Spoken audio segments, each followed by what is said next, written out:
চাওক অসমৰ সংবাদ জগতৰ বাবে এটা দুখ খবৰ যে প্ৰদীপ বৰুৱাৰ দৰে এজন বিশিষ্ট সাংবাদিক এজন বিশিষ্ট লেখক আমাৰ মাজৰ পৰা হেৰাই গৈছে। কালি সন্ধিয়াৰ ভাগত ডাউনটাউন হস্পিটেলত তেওঁ শেষ নিশ্বাস ত্যাগ কৰিছে আৰু এই মুহূৰ্তত তেওঁৰ চানমাৰীৰ যি নৱগৃহীৰ বাসগৃহ সেই বাসগৃহলৈ তেওঁৰ নশ্বৰ দেহ লৈ অহা হৈছে। কিছু সময় পূৰ্বে যিহেতু তেওঁক লৈ অহা হৈছিল, এই আপোনালোকে যিখন এম্বুলেঞ্চ দেখিছে এই বাহনখনেৰে লৈ অহা হৈছিলে তেওঁৰ নশ্বৰ দেহ আৰু এই মুহূৰ্তত তেওঁৰ নশ্বৰ দেহ ভিতৰলৈ লৈ যোৱা হৈছে আৰু পৰিয়ালে যিসমূহ নীতি নিয়ম সেইসমূহ এই মুহূৰ্তত ভিতৰত কৰিছে।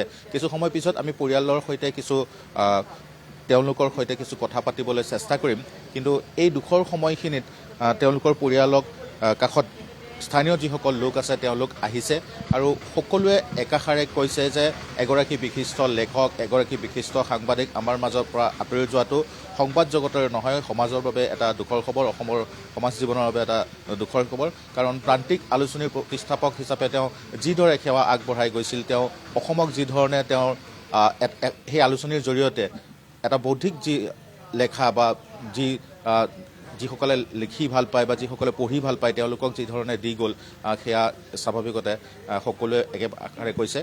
এই মুহূৰ্তত যিটো পৰিৱেশ আমি আপোনালোকক দেখুৱাবলৈ চেষ্টা কৰিম, কাৰণ এটা নিমাওমাও পৰিৱেশ, কাৰণ এগৰাকী বিশিষ্ট ব্যক্তি আমাৰ মাজৰ পৰা যিহেতু হেৰাই গৈছে, স্বাভাৱিকতে এনেধৰণৰ এটা পৰিৱেশে বিৰাজ কৰিব। এই যিটো বাসগৃহ আপোনালোকে দেখিছে এই বাসগৃহতে প্ৰদীপ বৰুৱা তেওঁ আছিলে আৰু মই এগৰাকী ব্যক্তি ওলাইছে তেওঁ ওচৰলৈ যাবলৈ চেষ্টা কৰিম। দাদা, নশ্বৰ দেহ লৈ অহা হৈছে এই মুহূৰ্তত লৈ আহিছে, হয়, ডাউনটাউনৰ পৰা লৈ আহিলে। কিছুদিনৰ পৰা অসুস্থ হৈ আছিলে, আজি প্ৰায় 20 দিনমান হ'ল নেকি আই চি ইউত আছিলে।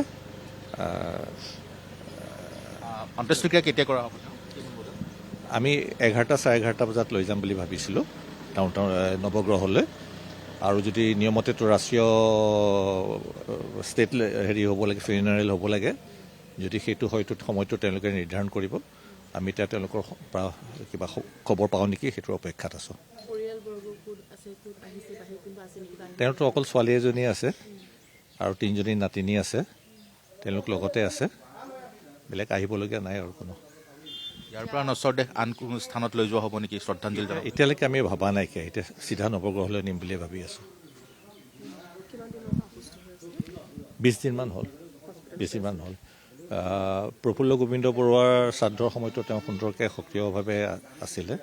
তাৰ কিছুদিনৰ পিছত তেওঁ অসুস্থ হ'ল আৰু ককায়েকৰ ঠিক 30 দিন, মৃত্যুৰ 30 দিনতে তেখেতৰো মৃত্যু হ'ল।